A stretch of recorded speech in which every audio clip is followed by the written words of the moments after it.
Hey, the polity গুরুর question answer সিরিজে তোমাদের সবাইকে আবারও স্বাগত জানাচ্ছি। আজকে আমরা মার্ক্সের রাষ্ট্রতত্ত্ব নিয়ে আলোচনা করব। ওকে, দেখো, মার্ক্স কার্ল মার্ক্স রাষ্ট্র সম্পর্কে কি ব্যাখ্যা করেছেন, তার কি ধারণা, সেটা আজকে আমরা পুরো ভিডিওতে বুঝবো। ওকে, দেখো, তো চলো শুরু করা যাক। আর হ্যাঁ, শুরু করার আগে বলে রাখি, এখনো পর্যন্ত দ্য পলিটি গুরুর ফ্যামিলিতে যুক্ত না হয়ে থাকলে সাবস্ক্রাইব করে যুক্ত হয়ে যাও। তো চলো শুরু করা যাক। দেখো, রাষ্ট্রের উৎপত্তি সম্পর্কে বিভিন্ন রাষ্ট্রবিজ্ঞানী বিভিন্ন মতবাদ দিয়েছে। ওকে, যেরকম উদাহরণ হিসেবে আমরা বলতে পারি যে গ্রিক দার্শনিকরা বা গ্রিক রাষ্ট্রবিজ্ঞানীরা কি বলছেন, যে রাষ্ট্র হচ্ছে একটা নৈতিক প্রতিষ্ঠান বা নৈতিক অধিকার পাওয়ার একটা প্রতিষ্ঠান হচ্ছে রাষ্ট্র। কিন্তু মার্ক্সবাদীরা বলছেন না, রাষ্ট্র এমন কিছু নাই। ঠিক আছে, রাষ্ট্রর কোনো প্রয়োজনই নেই। এবং তারা বলতে চাইছেন যে একেবারে আদিম কালে সাম্যবাদী সমাজে কোনো রাষ্ট্রের উৎপত্তি হয়নি বা তখন রাষ্ট্র ছিল না। তারা বলছেন রাষ্ট্র একেবারে কি বলবো, রাষ্ট্র শ্রেণীর উৎপত্তি ঘটায়। মানে আবার কি, রাষ্ট্র থাকলেই শ্রেণী দ্বন্দ্ব শুরু হয়। বলছে রাষ্ট্রের কোনো প্রয়োজনই নেই, মার্ক্সবাদীরা বলছেন। ওকে, বিশেষ করে কার্ল মার্ক্স বলছেন। এবং অ্যাকচুয়ালি বলা যেতে পারে এই যে মার্ক্সবাদীরাই সর্বপ্রথম একটা বৈজ্ঞানিকভাবে রাষ্ট্রতত্ত্বের তত্ত্ব নিয়ে আলোচনা করে বা রাষ্ট্রকে নিয়ে একটা বৈজ্ঞানিক সম্মত বা বিজ্ঞানসম্মত ধারণা ব্যক্ত করে। কারা? এই মার্ক্সবাদীরা। এটা অ্যাকচুয়ালি তারা ভাবছে। ওকে, এবং সর্বপ্রথম এই যে মার্ক্সবাদী তত্ত্বটা, রাষ্ট্র সম্পর্কিত তত্ত্বটা আর উল্লেখ পাওয়া যায় কার্ল মার্ক্সের দ্য কমিউনিস্ট ম্যানিফেস্টো, তারপরে এঙ্গেলসের the origin of the family যে বই রয়েছে, এছাড়া লেনিনের বিভিন্ন লেখা গ্রন্থে এবং অন্যান্য কিছু মার্ক্সবাদী তাত্ত্বিকের লেখা গ্রন্থে সর্বপ্রথম এই যে রাষ্ট্রের উৎপত্তি এবং তার বিবর্তন, তার প্রকৃতি সম্পর্কে বিভিন্ন আলোচনা লক্ষ্য করা যায়। ওকে, এবার আমরা সরাসরি এই জিনিসটাকে একটু ডিপলি বুঝবো, আরো সুন্দরভাবে বুঝবো। ওকে, তো এই যে মার্ক্সের রাষ্ট্রতত্ত্বটা কি, এটা নিয়ে আলোচনা করব। দেখো, কার্ল মার্ক্স এই বা মার্ক্সবাদীরা এই রাষ্ট্রতত্ত্ব সম্পর্কে আলোচনা করতে গিয়ে তারা এটাকে একটা পর্যায়ক্রমে বা একটা সূত্রাকারে ব্যাখ্যা করেছেন। ওকে, সেটা কি কি বলছে, তারা প্রথমেই এটা বলছে যে রাষ্ট্র আকস্মিকভাবে তৈরি হয়নি, বা বলতে পারো একদিনে তৈরি হয়নি। বলছে কার্ল মার্ক্স এটা বলছে যে রাষ্ট্র কোনো চিরন্তন ও কি কল্যাণকামী নয়। ওকে, বলছে আদিম সাম্যবাদী সমাজে কোনো রাষ্ট্রের অস্তিত্ব ছিল না, ফলে কি সেখানে শ্রেণী দ্বন্দ্বও ছিল না। ওকে, এটা কারা বলছে? মার্ক্সবাদীরা বলছে যে রাষ্ট্রের উৎপত্তি হয় যখন থেকে মানুষের মধ্যে ব্যক্তিগত সম্পত্তির উদ্ভব শুরু হয় বা চাহিদা শুরু হয়। ওকে, তার মতে এই রাষ্ট্রের সৃষ্টি হয় শ্রেণী শোষণের জন্য। মানে এই রাষ্ট্র কি করবে, তার নিজস্ব ক্ষমতা বলে বা এই ক্ষমতার জোরে অন্য শ্রেণীকে শোষণ করবে, এক শ্রেণী অন্য শ্রেণীকে শোষণ করবে। এই তার মতে এই রাষ্ট্র হচ্ছে কি একটা শ্রেণী শোষণের যন্ত্র। ওকে, তিনি বলছেন এই রাষ্ট্রের সৃষ্টি হচ্ছে শ্রেণী শোষণের জন্য। এক শ্রেণী অন্য শ্রেণীকে শোষণ করবে, এক শ্রেণী অন্য শ্রেণীর ওপর কর্তৃত্ব স্থাপন করবে এবং সেই কর্তৃত্ব স্থাপনের জন্য বল প্রয়োগের প্রয়োজনীয়তা যখন লক্ষ্য করবে, তখন কি মানুষ রাষ্ট্র তৈরি করবে। এটা কে বলছে বা রাষ্ট্র তৈরি করেছে এইভাবেই, এটা কে বলছে? মার্ক্স, কার্ল মার্ক্স এটা কথা বলছে। ঠিক আছে, এরপরেই কার্ল মার্ক্স কি বলছেন, রাষ্ট্র হচ্ছে শ্রেণী শোষণের একটা হাতিয়ার। এই যে মার্ক্সের মতে রাষ্ট্র একটা শ্রেণী কর্তৃক আর একটা শ্রেণীকে শোষণের একটা শুধুমাত্র যন্ত্র, এছাড়া আর কিছু নয় এই রাষ্ট্র। যেখানে বিত্তবান শ্রেণী তাদের নিজেদের স্বার্থে এই শ্রেণী শোষণ বা শ্রেণী শোষণের যন্ত্র রাষ্ট্রের সাহায্যে কি করে, নিচু বিভিন্ন শ্রেণীর উপর শোষণ করে থাকে, এবং সেই বিত্তবান শ্রেণীটা তারা কি করছে, অন্য শ্রেণীর উপরে কর্তৃত্ব বজায় রাখছে, তাদের দিয়ে কাজ করিয়ে নিচ্ছে, তাদেরকে ঠকাচ্ছে, এই রকম টাইপের। দেখো যদি এমন হয়, কিছু কিছু এমন হয় না যে বর্তমান সময়টার কথা যদি ভাবি আমরা, বিভিন্ন কোম্পানি তারা কি করাচ্ছে, শ্রমিকদের দ্বারা কাজ করাচ্ছে, কিন্তু সেই শ্রমিকরা যেই পরিমাণে কাজ করছে সেই পরিমাণে মূল্য তারা পাচ্ছে না। এটাই বলছে যে এটা কেন হবে, মার্ক্সবাদীরা বলছে যদিও এখানে সেই বিত্তশালী মানে ওই কোম্পানির যে মালিক শ্রেণী তারা কিন্তু কোনো শাস্তি পাচ্ছে না, কারণ কি আইন রয়েছে যে তাদের একটা মিনিমাম দিলেই হবে, তাই না? তারা কি বলতে চাইছে, মার্ক্সবাদীরা বলছে এই যে শ্রেণীর বিত্তশালী যে সম্প্রদায় বা বিত্তশালী যে শ্রেণী, সেই শ্রেণীটা কি করছে, অন্য শ্রেণীর উপরে তুলনামূলক কম যে ক্ষমতাশালী শ্রেণী সেই বা শ্রমিক শ্রেণী বা দাস শ্রেণী এদেরকে উপরে কি করছে, শোষণ করছে, তাদেরকে খাটিয়ে নিয়ে শোষণ করছে, এবং এর জন্য তারা কার সাহায্য নিচ্ছে, এই রাষ্ট্র নামক একটা যন্ত্রের। ওকে, এটা কারা বলছে, এটা মার্ক্সবাদীরা। ওকে, এরপরে মার্ক্সবাদীরা বিভিন্ন সমাজ ব্যবস্থায় রাষ্ট্র কি কি ভূমিকা পালন করেছে সেগুলো দেখাতে চেয়েছে। আমরা আগেও পড়েছি যে সমাজ ব্যবস্থার বিবর্তনকে মার্ক্সবাদীরা সাধারণত 5টি পর্যায়ে ভাগ করেছে, তাই না? সেই 5টি পর্যায়ে কি, একটা হচ্ছে আদিম সাম্যবাদী সমাজ, 2 নম্বর হচ্ছে দাস সমাজ, 3 সামন্ততান্ত্রিক সমাজ, 4 নম্বর হচ্ছে পুঁজিপতি সমাজ, এবং 5 নম্বর হচ্ছে সমাজতান্ত্রিক সমাজ, তাই না? দেখো, প্রথমে যে মানব সমাজের একেবারে প্রথম স্তর, মানব সমাজের বিবর্তনের একেবারে প্রথম স্তর হচ্ছে কি, বলো তো? হ্যাঁ, একদম, সেটা হচ্ছে আদিম সাম্যবাদী সমাজ।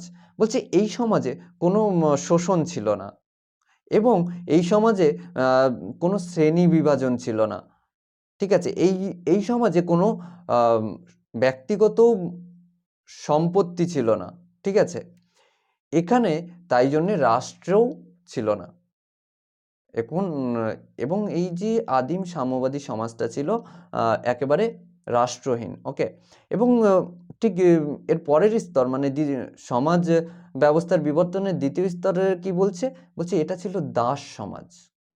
বলছে এই দাস সমাজের সমাজ থেকেই সর্বপ্রথম শ্রেণী বিভাজন শুরু হয়, যেখানে এই দাস সমাজে দেখা যায় দুখানা শ্রেণীর, একটা হচ্ছে দাস এবং একটা হচ্ছে দাস মালিক, এই দুখানা শ্রেণীর। ওকে, দেখো, যেখানে সংখ্যাগরিষ্ঠ দাস মালিকেরা সংখ্যালঘু দাসদের উপর অত্যাচার করত, তাদের উপরে শোষণ, তাদেরকে কেনা বেচা করত, এবং এটা কার মাধ্যমে করত, এই রাষ্ট্রের নামক শোষণ যন্ত্রের মাধ্যমে করত। এটাই মার্ক্সবাদীরা বলতে চাইছে। ওকে, এবার ঠিক তৃতীয় স্তরে কি বলছে, সমাজ বিবর্তনের তৃতীয় স্তরে কি ছিল, সামন্ততান্ত্রিক সমাজ, তাই না? বলছে এই সামন্ততান্ত্রিক সমাজটা প্রকৃতিগত দিক থেকে একেবারে আলাদা হলেও উদ্দেশ্যগত দিক দিয়ে ঠিক দাস সমাজের মতো। কেমন? দেখো, দাস সমাজে সংখ্যা গরিষ্ঠ কারা ছিল, দাস মালিকেরা, কিন্তু সামন্ততান্ত্রিক সমাজে সংখ্যা গরিষ্ঠ ছিল কিন্তু ভূদাসেরা। ওকে, কিন্তু সংখ্যালঘু ছিল সামন্ত প্রভুরা, যেখানে এই সংখ্যালঘুরাই কি করছিল, ওই সংখ্যাগরিষ্ঠদের ওপরে শাসন করছিল। তারা কি করছিল, এই রাষ্ট্রের দ্বারা বিভিন্ন আইন কানুন তৈরি করিয়ে এবং সেই আইন কানুনকে নিজেদের স্বার্থে ব্যবহার করে কি করছে, ভূদাসেদের উপর অত্যাচার করছে। ওকে, এটা কারা বলছে, মার্ক্সবাদীরা। ঠিক আছে, এটার মূল উদ্দেশ্য আমরা দেখতে পাচ্ছি সেই শোষণ করা। এখানে দুখানা শ্রেণীর আমরা সামন্ত প্রভু এবং ভূমি দাসের কথা উল্লেখ পাচ্ছি, তাই না? এটাই কি বোঝাতে চাইছে, যে শোষণ চলছে, রাষ্ট্র থাকছে মানে শোষণ চলছে, এটা মার্ক্সবাদীরা বলছে, এটা মার্ক্সবাদীদের মত, ঠিক আছে, আমাদের মত নয়। এরপরে 4 নম্বর স্তরে কি বলছে, এই যে সমাজের বা সামন্ততান্ত্রিক সমাজের বিনাশের পরে শুরু হয় হচ্ছে পুঁজিপতি সমাজ। আর এই পুঁজিপতি সমাজ কবে শুরু হয়? সাধারণত ইউরোপের শিল্প বিপ্লবের পর থেকে। ওকে, দেখো এখানে সংখ্যালঘু কিছু বা মুষ্টিমেয় কিছু বিত্তশালী ব্যক্তিরা কি করছে, বা পুঁজিপতিরা তারা শ্রমিকদের উপর অত্যাচার করছে, বিভিন্ন নিয়ম কানুন তৈরি করছে, তারা কারখানা তৈরি করছে, করে সেই যে উৎপাদনের যে উপাদানগুলো রয়েছে, যেরকম কারখানা, এছাড়া অন্যান্য হসপিটাল এভরিথিং, ঠিক আছে, সেখান থেকে তারা ইনকামের উদ্দেশ্যে শ্রমিকদের দিয়ে খাটাচ্ছে এবং শ্রমিকদের কাছ থেকে যে উদ্বৃত্ত মূল্য পাচ্ছে, মানে কি শ্রমিকরা যা কাজ করছে তার বেশিরভাগ অংশ মালিক শ্রেণী শ্রমিকদের কাছ থেকে মুনাফার নাম করে নিয়ে নিচ্ছে। এইভাবে যে শোষণ করছে, এছাড়া রাষ্ট্রের দ্বারা যে বিভিন্ন আইন কানুন চালু করছে তাদের নিজেদের স্বার্থে, এবং এই বিত্তশালী ব্যক্তিদের জন্যই, এই বিত্তশালী ব্যক্তিরাই যে ওই শাসন বিভাগ পরিচালিত করছে, সৈন্য পরিচালিত করছে, স্কুল হসপিটাল, তারপরে আইন বিভাগ, এভরিথিং যে পরিচালনা করছে, সেই কথাটাই মার্ক্সবাদীরা তুলে ধরছেন। যেরকম আমরা বর্তমান সময়ে লক্ষ্য করলেও দেখতে পাই যে ধরো রাস্তা দিয়ে আমরা যাচ্ছি, একটা ধনী ব্যক্তি চলে গেল, তার পথ ক্লিয়ার করে দেওয়া হলো, কিন্তু আমাদের মতো সাধারণ মানুষরা রাস্তায় দাঁড়িয়ে রয়েছে, তাই না? এই যে ব্যাপারগুলো, আমাদেরকে সাইড হয়ে যেতে হয়, আমাদের জন্য কেউ আলাদাভাবে পথ করে দেয় না, এই যে ব্যাপারটা, এটাই মার্ক্সবাদীরা বোঝাতে চাইছে যে বিত্তশালী ব্যক্তিরা সবসময় অগ্রাধিকার পায়, যেটা কিনা শুধুমাত্র কার জন্য হয়? রাষ্ট্রের জন্য। এটা মার্ক্সবাদীরা বলছেন, ঠিক আছে, তারা বলছে যে রাষ্ট্রের কোনো দরকার নেই, ঠিক আছে। আর এই যে শোষণ কার্য চলছে, এর ফলে কি হচ্ছে? বিপ্লব শুরু হচ্ছে, বিপ্লব হলে কি পুঁজিপতি সমাজেরও কি হবে? বিনাশ ঘটবে, তাই না? এটা কারা বলছে? মার্ক্সবাদীরা, তাই তো। দেখো নেক্সট কি বলছে, 5 নম্বর পর্যায়ে বলছে যে সমাজতান্ত্রিক সমাজ। বলছে যে এই যে শ্রমিকদের বিক্ষোভের ফলে বা বিপ্লবের ফলে তারা কি করছে? বুর্জোয়া শ্রেণীর বিরুদ্ধে, বুর্জোয়া অর্থাৎ যারা ওই যে বিত্তশালী ব্যক্তি বললাম না, তাদের বিরুদ্ধে বিপ্লব শুরু করে দিচ্ছে, এবং ফলে কি করছে? তারা পুঁজিপতি শ্রেণীর অবসান ঘটাচ্ছে, এবং পুঁজিপতি যে শ্রেণীর যেহেতু অবসান হচ্ছে, তো তখন তারা একটা একনায়কতান্ত্রিক সমাজতন্ত্রের শুরু করছে, বা সমাজতান্ত্রিক সমাজের শুরু করছে, ঠিক আছে। দেখো এরপরে মার্ক্সবাদীরা বলছেন রাষ্ট্রের অবলুপ্তির কথা। সমাজতান্ত্রিক সমাজ গঠন হয়ে গেল, এবার বলছে কি রাষ্ট্রের অবলুপ্তি কিভাবে ঘটতে পারে। বলছে মার্ক্সবাদীরা বলেন সমাজতান্ত্রিক সমাজ শোষণের যদি অবসান ঘটে যায়, বলছে সমাজতান্ত্রিক সমাজে যদি শোষণের অবসান ঘটে যায়, তবে শোষণরূপী যে রাষ্ট্র রয়েছে সেই রাষ্ট্রেরও অবসান ঘটে যাবে, সেই রাষ্ট্রের অবলুপ্তি ঘটবে। ওকে, আর গড়ে উঠবে শ্রেণীহীন শোষণহীন একটা সাম্যবাদী সমাজ।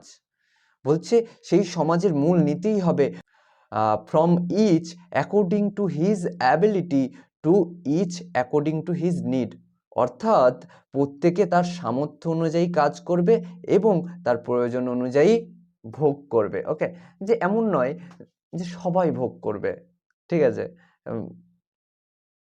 তুমি যতটা কাজ করতে পারছো করো, তারপরে তোমার যতটা দরকার ততটাই নাও, এর থেকে বেশি নিও না। তুমি যে মালিক শ্রেণী মানে যেটা কি করতো, মালিক শ্রেণীরা কি করতো? বেশিরভাগটা তারা নিজেদের কাছে রাখতো এবং শ্রমিক শ্রেণীকে খুবই কম পরিমাণে দিত, তাই না, তাদের পারিশ্রমিক হিসেবে। কিন্তু এটা মার্ক্সবাদীরা পছন্দ, মার্ক্সবাদীরা বলছে সবাই সমান নেব, ঠিক আছে, তোমার যতটা প্রয়োজন তুমি ততটাই নাও, এর থেকে বেশি নেওয়ার দরকার নেই, ঠিক আছে, এবং তোমার যতটা কাজ তুমি করতে পারবে ততটাই করো, ঠিক আছে। এক কথায় মার্ক্সবাদীরা এই যে রাষ্ট্রীয় তত্ত্ব বোঝাতে চেয়েছে, এই রাষ্ট্রীয় তত্ত্বের যদি আমরা কয়েক লাইনে বলি, তবে বলবো মার্ক্সবাদীরা বলছেন রাষ্ট্র সর্বদা শ্রেণী শোষণ শুরু করে। বলছে আদিম সাম্যবাদী সমাজে রাষ্ট্রের কোনো অস্তিত্ব ছিল না, সেটা রাষ্ট্রহীন ছিল, ঠিক আছে, মানে কি রাষ্ট্রের কোনো প্রয়োজন নেই, তুমি একটা সমাজতান্ত্রিক সমাজ তৈরি করে দাও, তবেই মানুষ তাদের অধিকার পেয়ে যাবে। ওকে, এর থেকে বেশি কিছু প্রয়োজন নেই। বোঝা গেল? বলছি এই রাষ্ট্র যদি তৈরি করা হয় তবে কি শ্রেণী শোষণ হবেই, এবং সাধারণ মানুষ বা সাধারণ জনগণ তাদের নিজের যে অধিকার, সেই অধিকার থেকে বঞ্চিত হবে। মানুষ খুব স্বল্পমেয় মানুষ খুব উঁচু পদে থাকবে, এবং বেশিরভাগ মানুষই একেবারে দুর্দশাগ্রস্ত হবে, এবং তারা বলছেন রাষ্ট্র হচ্ছে একটা জাস্ট শোষণের যন্ত্র, যার মাধ্যমে একটা শ্রেণী আর একটা শ্রেণীকে শোষণ করবে। আশা করি বোঝা গেছে। ওকে, তো এবার একটা মূল্যায়ন দেওয়া প্রয়োজন, তাই না? দেখো, তবে একটা মূল্যায়ন আমরা বলতে পারি এমন যে মার্ক্সের রাষ্ট্র সম্পর্কিত তত্ত্ব সম্পর্কে বিভিন্ন রাষ্ট্রতাত্ত্বিকেরা বিভিন্ন সমালোচনা করেছেন, কিন্তু মার্ক্সবাদীরা মনে করেন যে রাষ্ট্রের উৎপত্তি এবং প্রকৃতি সম্পর্কে একমাত্র মার্ক্সবাদীরাই বিজ্ঞানসম্মত ব্যাখ্যা প্রদান করেছেন। এবং এটাও বলা যায় যে সর্বদাই কোনো না কোনো ক্ষেত্রে মার্ক্সবাদীরা অনেকটাই বেশি যুক্তি দেখিয়েছেন, ঠিক আছে, যুক্তিযুক্ত কথা বলেছেন। তাই বলা যায় সমাজ পরিবর্তনের জন্য মার্ক্সীয় রাষ্ট্রতত্ত্ব মার্ক্সবাদীরা যে দিশা দেখিয়েছেন সেটা অস্বীকার করা যায় না। ওকে, এবং রাষ্ট্র সম্পর্কে মার্ক্সীয় ধারণা যে সত্য ছিল, আজও আছে এবং ভবিষ্যতেও থাকবে, সেটা বলাই বাহুল্য, তাই না? আশা করি বোঝাতে পেরেছি। কোনো কোশ্চেন থাকলে তোমরা জিজ্ঞাসা করতে পারো, আর যদি মনে হয় যে বুঝতে পেরেছো একটু কমেন্ট করে ইয়েস লিখে দিও, তাহলে ভালো লাগবে। আর যদি ভিডিওটা ভালো লাগে তোমার বন্ধুদের কাছে শেয়ার করে দিও। ওকে, তো চলো, সঙ্গে থাকার জন্য ধন্যবাদ। আজকে এই পর্যন্তই। চলো।